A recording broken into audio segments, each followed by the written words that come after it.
I was sipping my morning coffee when I heard the sound of metal clanking. Not unusual for a Tuesday, except this wasn't coming from a neighbor's roofing job or someone dragging out a trash bin. It was coming from the end of my street. I set my mug down, walked out in my slippers, and stared. There it was, a massive iron gate already halfway installed right across the entrance to our street, bright orange cones and two contractors in yellow vests. One of them looked up. "You live on this street?" he asked. "Yeah," I said slowly. "What the hell is that?" HOA request. Said this is now a private road. I almost laughed. "No, it's not," the guy shrugged. "Take it up with them." So I did. Now I've lived on Alderwood Lane for 12 years. It's a quiet cul-de-sac with about 20 houses, and yeah, we have an HOA, but I've always kept my distance. I pay my dues, mow my lawn, and stay out of the politics. But this crossed the line. I marched straight down to the HOA office, which, of course, was just a converted second bedroom in the board president's house. Enter Madeline Whitmore, short blonde bob, pearl necklace, and a permanent expression like she just smelled sour milk. Classic Karen energy. "Oh, Mr. Stokes," she chirped when I knocked on the open door. "If this is about the gate, I assure you, the board voted unanimously. It's for our safety." Safety from what? Amazon drivers? She narrowed her eyes. "There's been an increase in non-resident traffic and crime." "Name one crime that happened here in the past year." "Well, a package went missing from my porch in December." "That's not a crime, Madeline. That's a delivery error." She stood up. "It's already been approved, Mr. Stokes. The gate stays." I turned to leave but paused. "Did you notify the city?" "I don't need permission to secure private property." I stared at her. "That street is not private." She gave a tight smile. "It is now." "Nope. Not on my watch." I went home, fired up my laptop, and pulled up the county's GIS maps. Just as I thought, Alderwood Lane was a public road maintained by the city, funded by tax dollars. I even found the original subdivision documents from the 90s. It was never deeded to the HOA. I printed everything, 20 pages of hard proof, then I called the city's Department of Public Works. The guy I spoke to, Darren, was more than helpful. "Wait, they installed a gate across a city street?" "Yep. That's illegal," he said. "They can't obstruct public access." "We'll send someone out." I grinned. "Tell him to bring a wrench." But before the city could even show up, Madeline doubled down. The next day, she sent out flyers, actual paper flyers, claiming the gate was part of a new community safety enhancement initiative, and warned residents not to interfere. She even mentioned me by name. I read the flyer out loud to my wife. "Mr. Abram Stokes is attempting to undermine the safety of our families by opposing the gate installation." I looked at her. "Is she serious?" Molly just laughed. "You've officially made her list." "Good," I said. "Because she just made mine."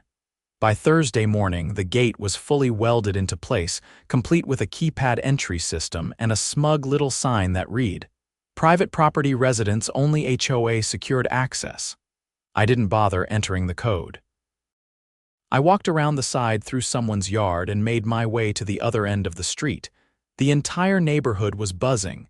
Mrs. Patel, who lived 3 houses down, waved me over from her driveway. "Abram, did you see the gate?" "Hard to miss," I said. She looked both ways, then leaned in. "I had to cancel a grocery delivery. The driver couldn't get through. My husband's truck is stuck on the other side." Behind her, her teenage son stood with a basketball under one arm. "My friends can't even come over anymore."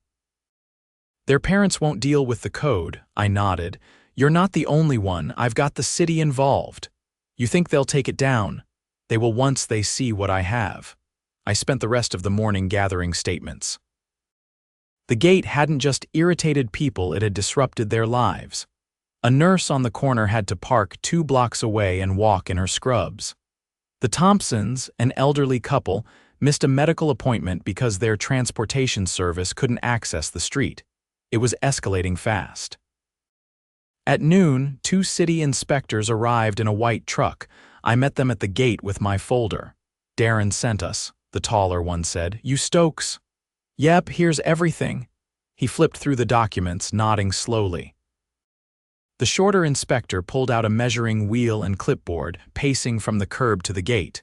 "This is all city right-of-way," he said. "The HOA can't block this." The taller one turned to me. "Did they hold a public works hearing, file a permit?" "No. They didn't even notify residents until after construction started." He looked at his partner. "Let's get code enforcement involved." By mid-afternoon, a city code enforcement officer arrived, followed by a police cruiser. That got everyone's attention. Curtains shifted. A few neighbors wandered out, pretending to check their mail. I didn't say anything. I just stood back and let the show unfold. The officer, a middle-aged man with a clipboard and a calm voice, knocked on Madeline's door. She opened it wearing a silk scarf and holding a glass of something dark. "Yes, ma'am, I'm here regarding the illegal gate installation at the entrance to Alderwood Lane." She furrowed her brow. "As I've already explained to several people, that gate is for the protection of our community. Do you have a permit? The HOA doesn't require one for internal infrastructure." "This isn't internal," the officer said. "You've obstructed a public roadway. The board voted to convert it to private status." He held up a hand. "You can't convert city property, only the municipality can do that, and there's a legal process that takes months." She began to argue, but he cut her off. "Ma'am, I'm placing a cease and desist on all gate operations. You'll need to provide documentation proving ownership of this road within 5 business days, or the city will remove the gate." Her mouth opened, then closed. She stepped back inside and shut the door without another word. That night, I walked the block with my dog. Nearly every porch light was on. People were outside again. Parents chatted, kids played on the sidewalk. The mood had shifted. Madeline's grip was loosening. Friday morning, I received an email from City Legal. They'd reviewed my documents and confirmed Alderwood Lane was and always had been a public street. The city attorney had already drafted a removal order.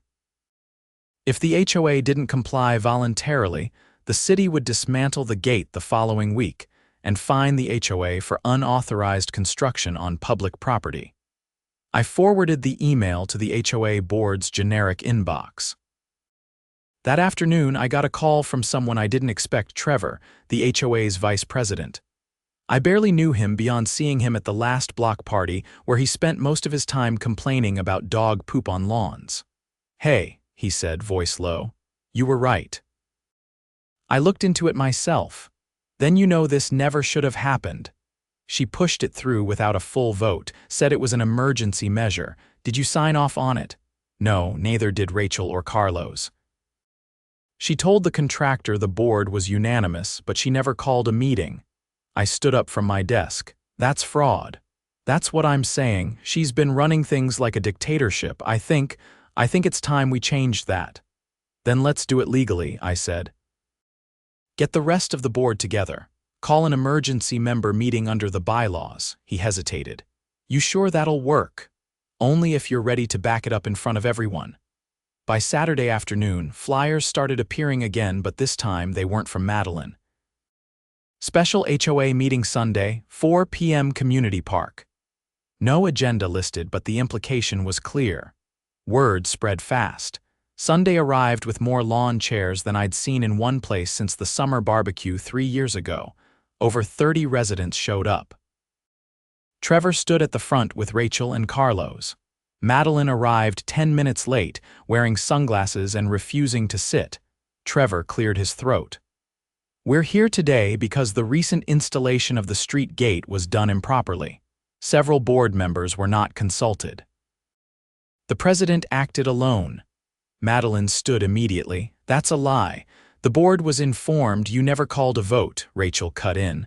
"I checked the minutes. You wrote in approvals that never happened." Murmurs rippled through the crowd. Madeline's jaw tightened. "I was acting in the best interest of the community." Carlos stepped forward. "That's not your call to make. There are procedures. You violated our own charter." Trevor turned to the crowd. "We're proposing a vote today to remove the current president and initiate a full audit of HOA spending and decisions over the past year." Someone in the back raised a hand. "Seconded. Madeline laughed, short and bitter. This is a coup. No, I said, stepping forward. This is accountability. The vote wasn't even close. 27 in favor, 2 against, 1 abstained. Madeline stormed off before the final tally. The next morning, the city's removal crew arrived. They brought power saws and a flatbed truck. By noon, the gate was gone. Residents stood on their lawns watching every bolt come loose, every panel hauled away. Someone brought out lemonade. Later that day, Carlos emailed the neighborhood a copy of the preliminary audit findings. Thousands of dollars in unchecked expenses, consultation fees, private security deposits, even a charge for strategic neighborhood planning, paid to a company owned by Madeline's cousin. The city fined the HOA for unauthorized construction and ordered them to reimburse homeowners for any costs related to the gate. With the new leadership in place, Trevor promised transparency and regular open meetings. I went back to sipping coffee on my front porch. No more flyers. No more fences. Just the sound of normal life delivery trucks, kids on bikes, and the occasional barking dog, and no iron gate blocking the world out. Madeline's house went up for sale 3 weeks later. Monday evening, I was halfway through trimming the hedges when a white sedan rolled to a soft stop in front of my driveway. A man in a charcoal blazer stepped out, holding a leather portfolio under one arm. He had the kind of calm face that didn't blink much. He approached with measured steps and nodded once. "Mr. Abram Stokes," I set the trimmers down. "Yeah, can I help you?" He held out a card. "Detective Marcus Holloway, Major Crimes Division. I'm following up on a report filed this morning by the city's legal department regarding financial discrepancies tied to your homeowners association." I took the card, eyebrows raised. "You're kidding." They actually flagged it. The audit your HOA board conducted was attached to the city's complaint. According to their preliminary review, several transactions may qualify as felony misappropriation of funds. "I'd like to ask you a few questions." I gestured to the porch. "Come on up." Over the next 40 minutes, Detective Holloway asked precise, pointed questions. Not about the gate that was already handled, but about the invoices tied to Madeline's cousin's company. He wanted original documentation, emails, anything that could corroborate the audit's findings. I handed over the printed statements Carlos had emailed out, and Holloway scanned each page carefully. "Do you know if Miss Whitmore ever disclosed her relation to the contractor listed here?" he asked, tapping one of the line items. "Not once."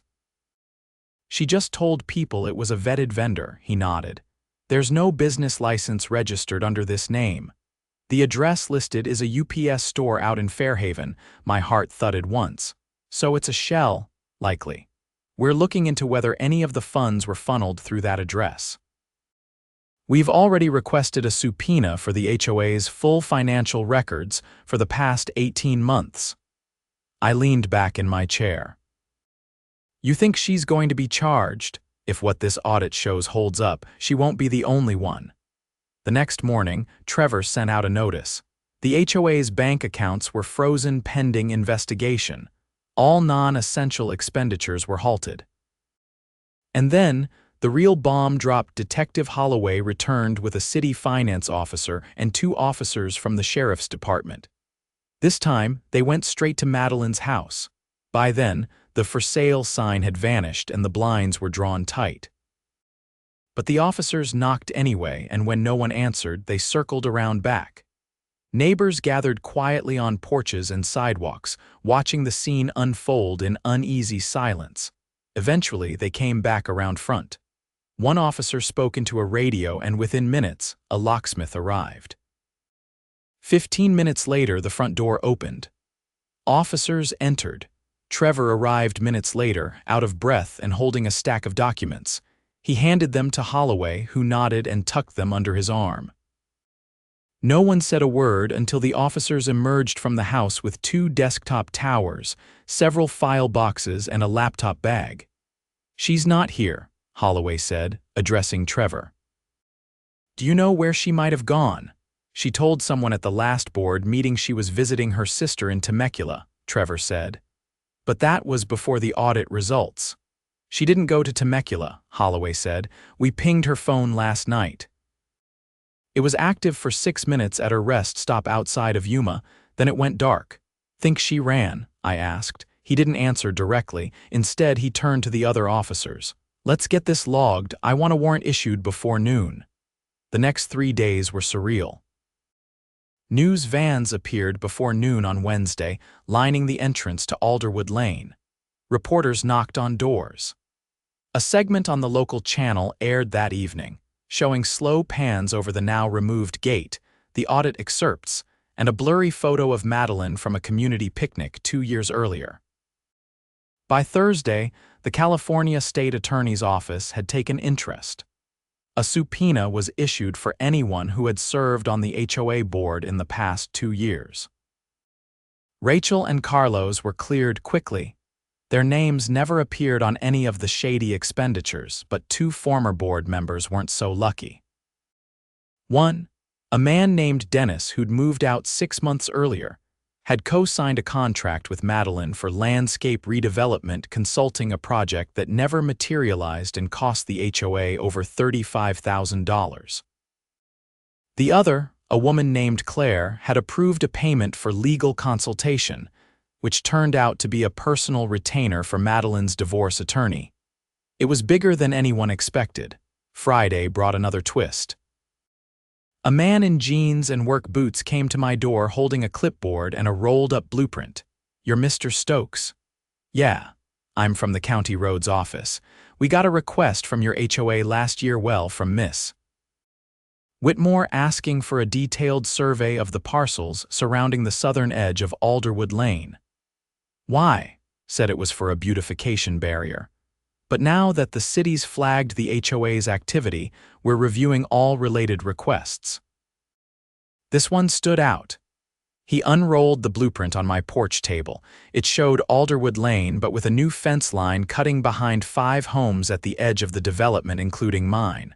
A note read, "Phase 2, Greenbelt Acquisition." He pointed at the label. "This was submitted as a proposed annexation, with a forged signature from your address." My jaw clenched. "She tried to claim part of my property. Looks that way. Can I get a copy of that? I'll email you the scanned version." By Sunday, residents held a community meeting, this time not organized by the board. People were angry, but they weren't panicking. The mood had shifted again. What had started as frustration had hardened into resolve. Trevor stood on one of the picnic tables at the park. "We've been blindsided, yes, but we're not powerless. We're going to rewrite the bylaws. No more unchecked spending. Every major decision will require a supermajority vote. And we'll be creating a financial oversight committee, elected by the residents." Applause erupted, not polite, but genuine. The kind that comes from people who have been pushed too far and finally see a path back to normal. Someone raised their hand. "What about the money that's gone?" Carlos stepped forward. "The state's filing civil claims. If they recover anything, it'll go into a fund for the neighborhood." After the meeting, I walked with Mrs. Patel. Her son was ahead of us, riding his bike in lazy loops across the street. "Did you ever think it would go this far?" she asked. "Honestly, no, I just wanted my street back. You did more than that." I looked around. Kids were out, parents chatting, lawn sprinklers hissing in the distance. The gate was gone, but the neighborhood felt more secure than it ever had. Not because of walls or codes, but because people had stepped up. And Madeline? She was officially listed as a fugitive by the following Wednesday. Her accounts were frozen. Her passport was flagged. A warrant was active in 4 states.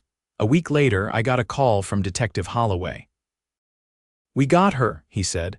"Flagged during a cash withdrawal in Albuquerque." I didn't ask for details, I just thanked him and hung up. That night the street was quiet again, not silent, just normal. I sat on my porch, coffee in hand, watching the sun dip below the rooftops. No gates, no flyers. Just the sound of a neighborhood finally breathing again. The morning after Detective Holloway's call, I got a knock on the door from a courier holding a large manila envelope. I signed for it out of habit, not really thinking much of it, until I read the return address office of the district attorney, County of Ventura. Inside were two official documents. The first was a subpoena listing me as a material witness in the case against Madeline Whitmore and two former HOA board members. The second was a notice of pending civil recovery, stating that a class action was being prepared on behalf of impacted homeowners. I stared at the papers, then set them on the kitchen table without a word. Molly looked up from her laptop. "What's that? They're moving fast. Looks like the DA's office is going all in." She slid the documents toward her, flipping through the pages. "You're testifying? Looks like it." And not just me. They're building a case around the audit. 2 days later, I was sitting in a high-rise downtown across from an assistant district attorney named Claudia Reyes. She was sharp-eyed, late 30s, and not interested in small talk. "Mr. Stokes," she said, laying out a series of photos. "Does this signature belong to you?" I leaned in. 2 copies of a parcel map, both stamped with my name and a forged signature at the bottom, authorizing a change in land designation. I pointed. "That's not mine." "I've never signed anything like that," Reyes nodded. "We confirmed with a handwriting analyst. The same signature appears on 3 other parcel requests involving residents who had no idea their properties were targeted." "Why would she need those parcels?" I asked. She didn't. But she filed for city beautification grants using them. Grants that paid out directly to her cousin's fake company, over $60,000 in the last year alone. I sat back, stunned. That's embezzlement. It's also wire fraud. And if we tie the forged signatures to her directly, it becomes a federal matter. Over the next few minutes, she showed me more evidence. Emails recovered from Madeline's laptop, detailing a plan to phase out certain residents by targeting them with violations until they moved. A spreadsheet tracking which homes had the highest equity. A memo proposing an internal reinvestment policy that would have redirected HOA dues into a private trust fund. She was building her own little empire, Reyes said. We even found a draft of a real estate listing for the Greenbelt area. She planned to market it as future development property and sell it to a shell company she controlled. And the rest of the board, she kept them in the dark or misled them outright. 2 members confirmed they were pressured into signing blank checks. One of them was told it was for a community playground. "There's no playground." "Nope," Reyes said, closing the folder. "That check funded a down payment on a cabin in Lake Arrowhead. We have the deed."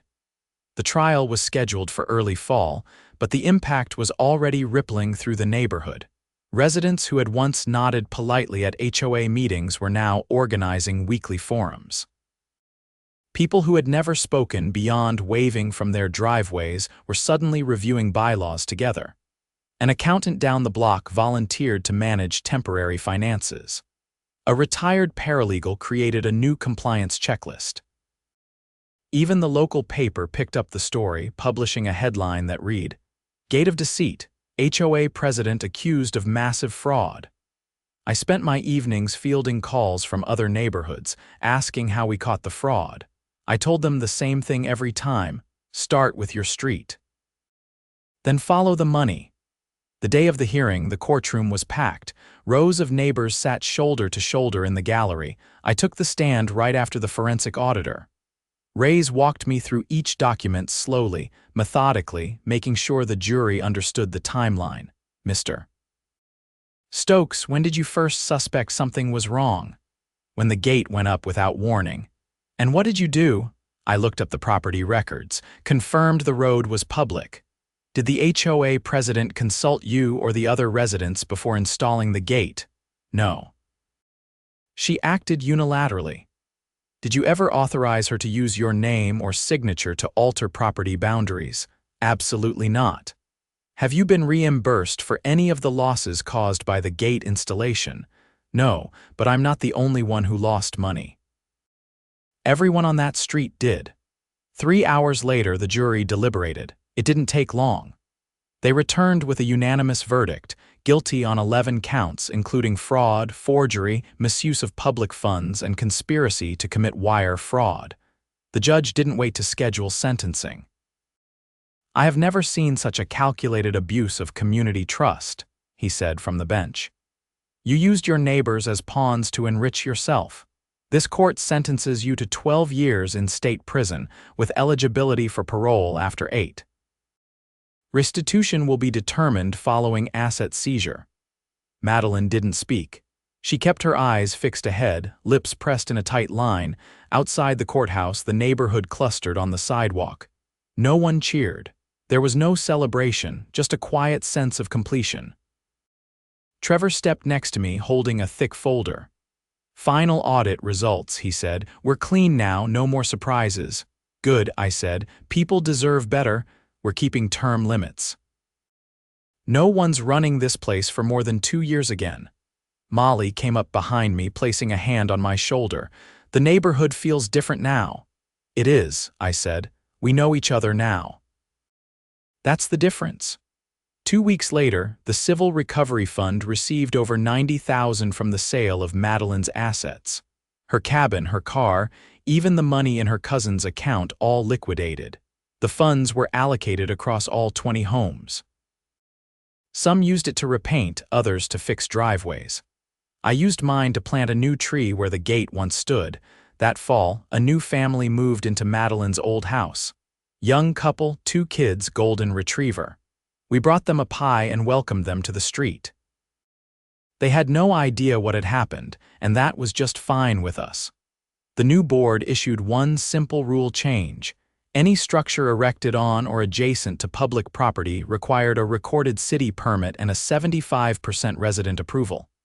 No exceptions, no shortcuts. The street stayed open. The only barriers left were garden fences and rose bushes. I still sat on my porch in the evenings, coffee in hand, watching delivery trucks roll through without delay. Once in a while, someone would slow down, maybe eye the curve of the road, and realize it looked like the kind of place where people took care of each other. And they'd be right. We earned that, together.